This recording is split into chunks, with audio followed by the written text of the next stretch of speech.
Hi everyone, welcome back to Creatively Crafted Life. This is Melanie. I promised you a video showing you some of the features of the Pinkfresh product line, namely their stamps, dies, and stencils.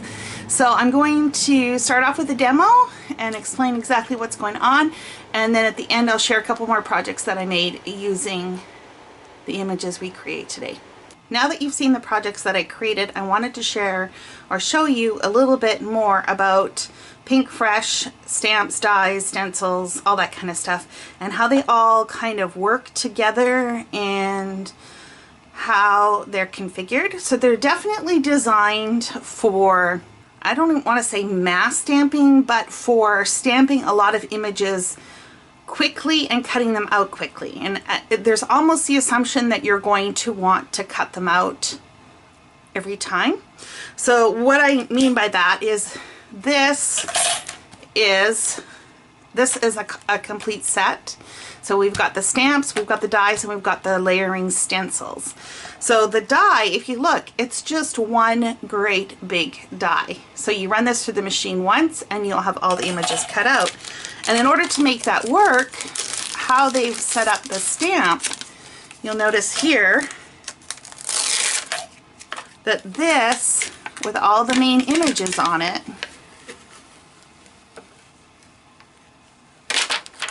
is one great big giant stamp. So you stamp this and then die cut it really quickly. The problem with this, in my mind though, is if I only want this image,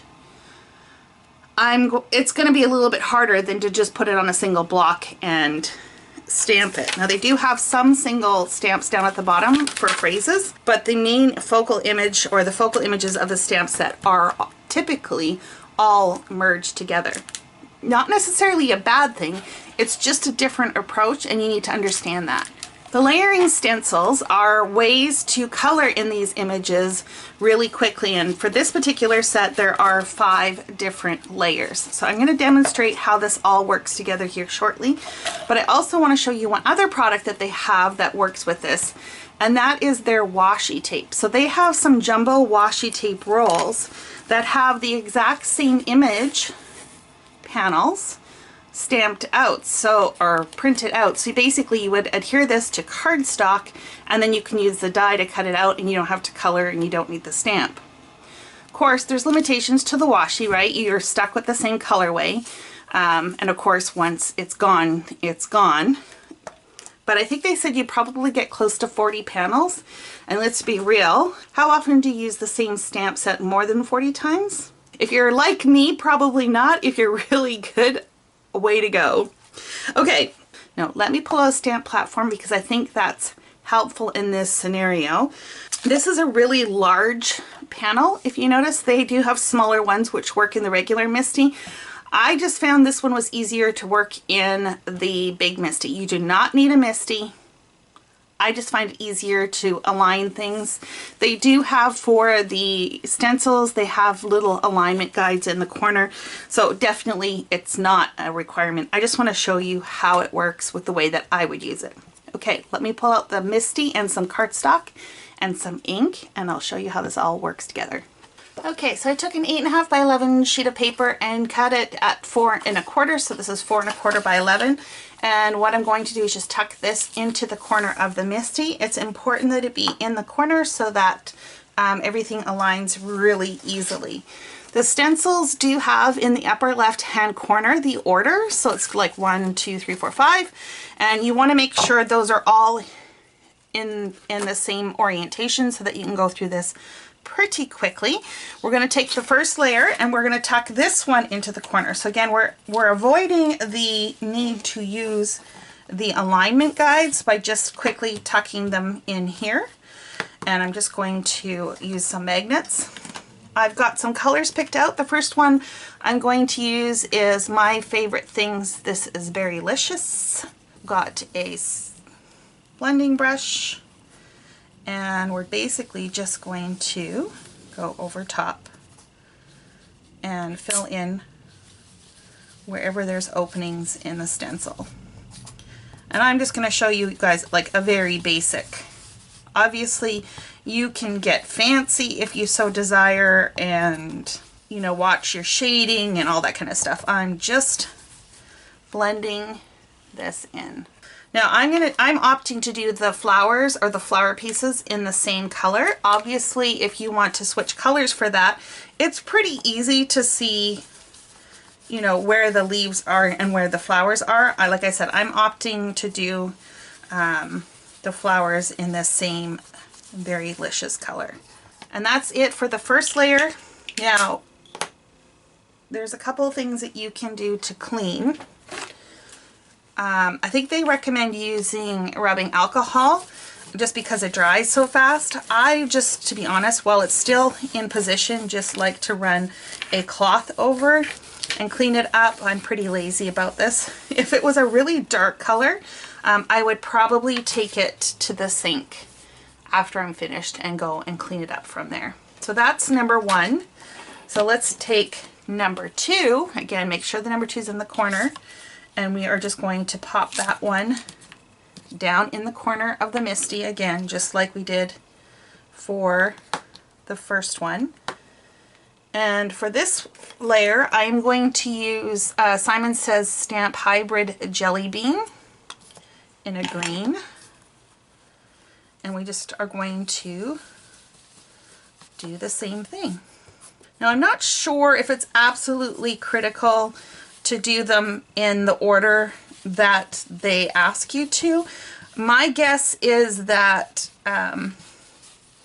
they've designed it in such a way that they build on top of each other, so the bottom layers would tend to be the lightest layers. But I don't know that 100% sure if it applies to all. But just, if you're not sure, of course, just do them in the order that they suggest and you should be fine. Another thing that I've noticed is that some of these you can do like a no line thing where you just use the stencil and don't need the stamp outline image at all, which is kind of cool. But there are some of their images that you lose some of the details. So they don't necessarily put everything in the stencils, especially if it's like more of a line art kind of thing. So just something to keep in mind, that you may be missing pieces of the image. Okay, I'm just going to wipe this one as well. Be careful with stencils. If you've got little bits that pop up, you don't want to snag them and, you know, potentially wreck your stencil. So just something to keep in mind. This one's not coming up very well, so I will run this under the sink after I'm finished. Okay, let's move on to number three. For this one, I am going to be using, also from Simon Says Stamp Hybrid High Dive. And I'm actually just going to reuse the same brush that I used before. And this is a slightly darker color than the Berry Licious from MFT. So the stencils are a lot of fun, and they do allow you to color really quickly and give you some dimension to your image. So if you are someone who struggles with coloring, this may be a great option for you to get kind of that layered look without, you know, without the pain pain of doing it. If you like to color, this may not be worth the investment for you. So you just have to kind of assess on your own what works for you. This one's going to go under the sink. See? Doesn't it look cool? All of a sudden it starts to come to life. So for number four, I am going to use Lawn Fawn Blue Jay. It's like a navy blue color.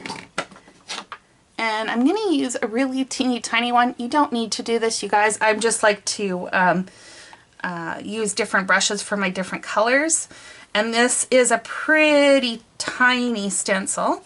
And so there's no need for me to have a super big one for this. And this will definitely need to go under the tap. Okay, I think that's it for that one. And then we are down to the last stencil. This is number 5. Tuck that into the corner. Again, the nice thing about using the Misties, you don't have to worry about the placement. You just tuck it into the corner and you are done. For this one, I'm using Lawn Fawn Noble Fur, going back to the same brush I used for the lighter green. Again, it doesn't really matter in this case. I I tend to use the same color families with these brushes as opposed to having individual brushes for every color.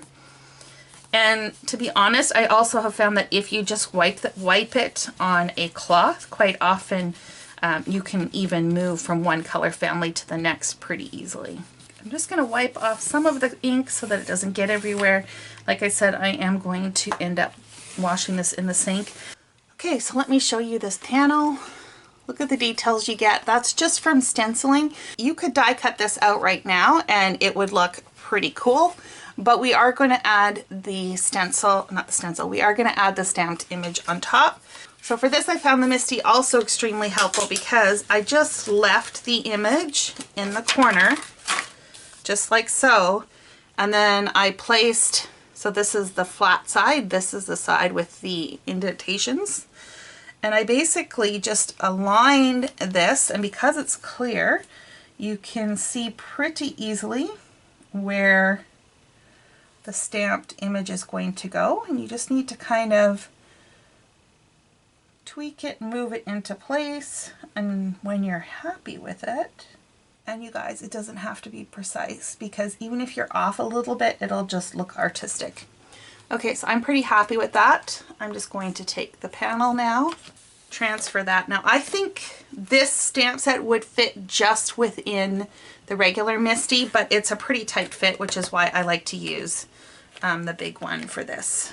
Okay, I'm going to peel that off. Again, just tuck it back into the corner.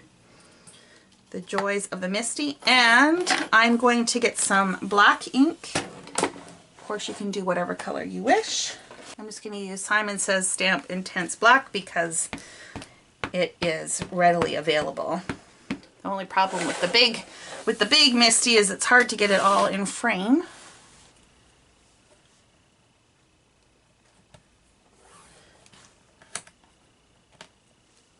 And I think that looks pretty good. It was off a little bit, but not too bad. And I don't mind that there's a little bits of white and stuff showing. I'm okay with that. I think it just looks a little bit more artistic. Before we move on to die cutting out this image, I thought I would die cut out the washi tape as well. So there's of course a couple of ways that you can roll this out and onto the piece of cardstock. I like to just start at one edge, give that a good press, and then just kind of run my hand with it as I roll it out until the end of that panel. And then just trim this across. Now I'm doing this on white cardstock. You could do this on vellum, you could do this on colored cardstock, and because washi is somewhat transparent, you will end up with different results. The color of the washi tape may be altered accordingly. So we've got this panel now and this panel, so this is the washi and this is the stenciled and stamped. So now all we need to do is just take this die and align that somewhere about there. I kind of align the top and I look at the bottom at the same time, and then everything in between should work its way out. So we're going to just attach that there. Now this is too long for my Big Shot panel, or my Big Shot plates, I guess is what I'm trying to say. So we're going to have to do a little bit of creative cutting, and basically what we're going to do is we are going to align this close to the top of the cutting mat, just like so. I'm going to add another piece of washi just to make sure it doesn't shift anymore on me. We want to make sure this is close to the top but not over the edge. We're going to run this through probably until about here. Okay, so we're going to run this through a couple rolls, roll it back, and then we're going to slide this whole image. We're going to slide this whole image up so that the bottom now fits. So the bottom now fits on the plate. I hope that makes sense. It's why it's important to have it taped down, because you are shifting it. Okay, now I only did a little bit and then backed it out. You could run all the way through and then do this last piece. Just be careful and remove the pieces underneath, or you run the risk of them shifting and cutting through them again. So this way's a little less risky. And we end up with all of these pieces cut out in one pass. Super easy, right? How cute are those? Okay, let's do the washi tape panel. It's basically the exact same approach. So we're going to align near the top. We're happy with that. Align near the bottom. Apply some tape. Start this near the top. Roll it about this far. Roll it back out. Shift this up so that this is on the plate, and then run it through all the way. Okay? Hopefully that makes sense to you.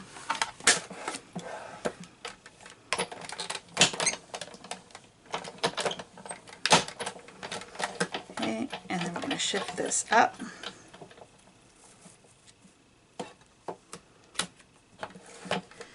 And then run it all the way through. Sorry for the shaking.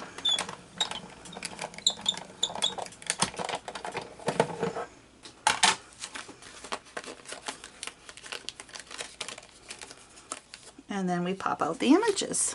You could also peel this off first. No rules, you guys. Just do what works for you. And then pop these out. Okay, so that is... Okay, so before I sign off, I just want to show you the projects I made with the images that we cut out earlier.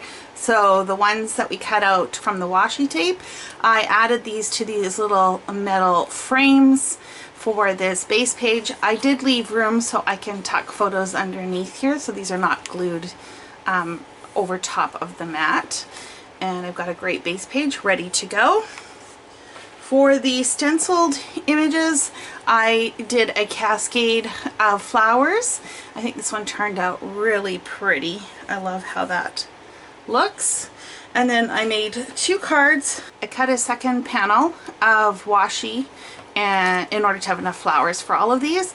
This one here just has the main image, or the big large image of leaves, and then I layered the flowers on top. This is one of the sentiments from the sentiment pack that Pinkfresh has, and I embossed using a hot foil plate, so that was kind of fun.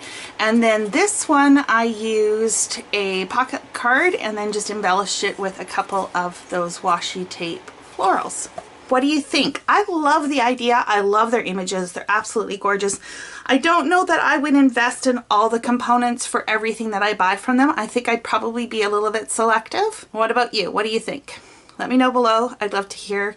And until next time, happy crafting.